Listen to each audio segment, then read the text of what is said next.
L'arrêt cardio-respiratoire, appelé plus communément mort subite, est un accident redouté de tous quand il survient sur un terrain.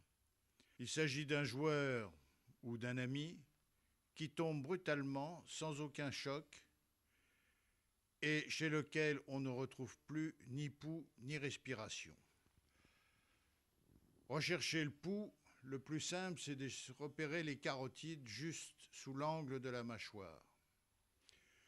Repérer la respiration nécessite de se pencher sur le joueur et d'essayer d'écouter sa respiration. Lorsqu'on a la sensation qu'il y a eu un arrêt à la fois du débit cardiaque et de la respiration, il faut agir sans attendre. Même si on a que ses mains nues, on n'est pas démuni, on peut entreprendre de suite le massage cardiaque. Massage cardiaque qui devra être fait à la fréquence de 100 par minute, avec une dépression du thorax de l'ordre de 5 cm environ quand il s'agit d'un adulte. Chez les enfants, il faut être beaucoup plus prudent et savoir qu'en particulier un nourrisson ou un enfant de moins de 3 ans se masse avec un seul doigt et on déprime simplement d'1 ou 2 cm. Les actions à entreprendre doivent être simultanées. 1, il faut appeler les secours. 2, il faut entreprendre le massage cardiaque et celui qui est allé prévenir chercher les secours ramènera le défibrillateur si on en dispose. Mais rappelez-vous, mort subite, c'est appeler, masser, défibriller.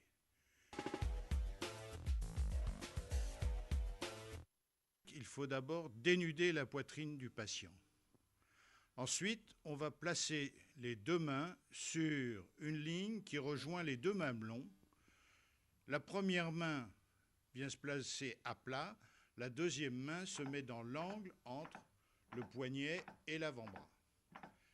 Pour avoir un massage efficace et ne pas être épuisé rapidement, il faut avoir les deux bras tendus et en fait, c'est le poids du buste qui appuie sur le thorax et qui va donner la dépression du sternum suffisante pour faire le massage. Dans les 3 premières minutes, on considère qu'il reste suffisamment d'oxygène dans le sang pour oxygéner le cerveau et les différents organes. Au-delà de 3 minutes, il faudra toutes les 30 compressions du thorax faire 2 insufflations. Pour cela, on va basculer doucement la tête en arrière, pincer les narines, ouvrir largement la bouche pour dégager les voies respiratoires et insuffler de l'air dans les poumons.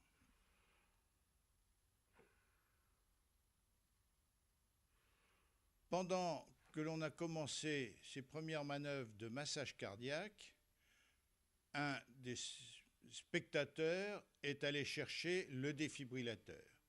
On va suivre les indications données par le défibrillateur qui va se charger d'analyser le rythme cardiaque et de nous dire s'il faut délivrer un choc électrique.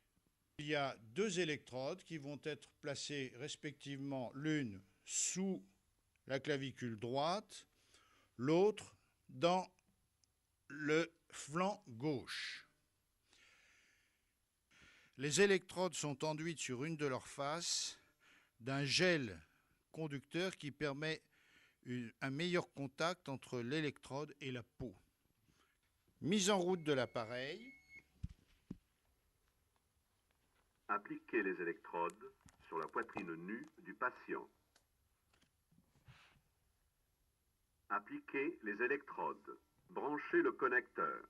Analyse du rythme cardiaque en cours. Ne pas toucher le patient.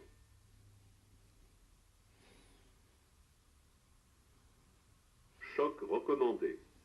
Appareil en charge. Restez à l'écart du patient.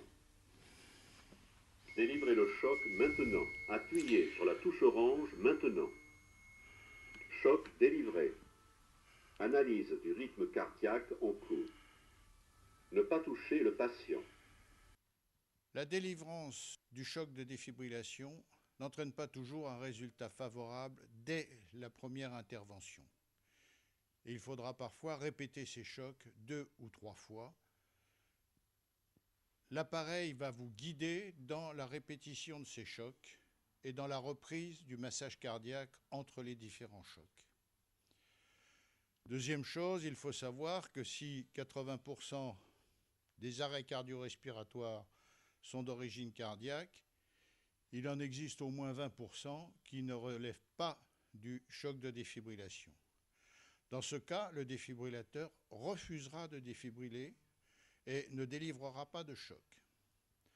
Troisième chose, quand on a un joueur qui tombe sur un terrain, l'observation de la chute doit faire mention ou non d'un traumatisme au niveau du cou. En effet, s'il y a eu un choc sur la région du cou, il peut y avoir des lésions au niveau des vertèbres, auquel cas il faut manipuler avec une extrême douceur la tête et mettre une minerve autour du cou avant de faire quelque manœuvre que ce soit. Le défibrillateur possède une fonction d'analyse extrêmement poussée qui permet un diagnostic pratiquement supérieur à celui du cardiologue le plus entraîné. Il ne délivrera donc le choc que s'il y a réellement un trouble du rythme cardiaque documenté et enregistré par l'appareil. Sinon, il conseillera de ne pas délivrer de choc et se refusera à se mettre en charge. Actuellement, si l'on ne fait rien dans les 3 premières minutes, seulement 2% des patients se retrouveront avec une survie acceptable et dans de bonnes conditions. Si on met en œuvre toute la chaîne de survie, appeler, masser, défibriller et remasser éventuellement jusqu'à l'arrivée des secours lourds, on peut espérer une amélioration de cette survie à 40-45% des patients. Il est donc important d'apprendre les gestes qui sauvent.